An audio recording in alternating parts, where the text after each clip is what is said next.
tijewa monego bed ni watimo. Doho mapachoka opuodho chenro mag doho mamalo e kaunti ma Kwale mar reso jodak makono ma osebedo ka manyo konyo kowuok e kaunti ma Mombasa e yudo ratiro margi.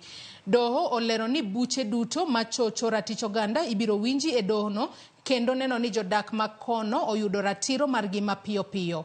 Sirikal ne opedho e oboke mar piny owacho e wi dwaro mar yawo doho mamalo e kaunti ma Kwale e higa mar 2020. Kata kamano chenrogo ne pok ochakore ayanga.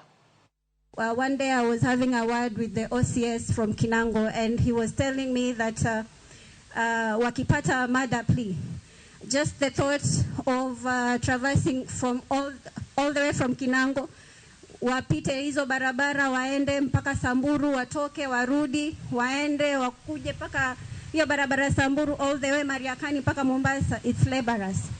But sahi kwa sababu ya vile koti kuu imefika Kwale, vitu kama hivyo itakuwa kitu ya mwisho. Ombi langu pia ni kwamba labda wakati mwingine koti zetu za Kwale ione namna ya mobile courts ambazo zitakuwa zikienda Kinango, saa zingine iende Lunga, ili iwe rahisi kwa washahidi wetu na ili justice pia wapate huko karibu because of the largeness of this county. And being that the High Court is coming here, that is a plus for Kwale County.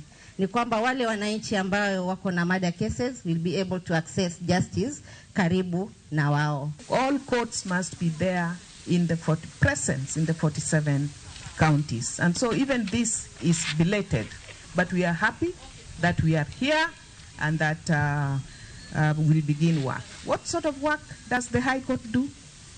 We will handle criminal matters, murder trials, basically. We'll handle succession matters from here.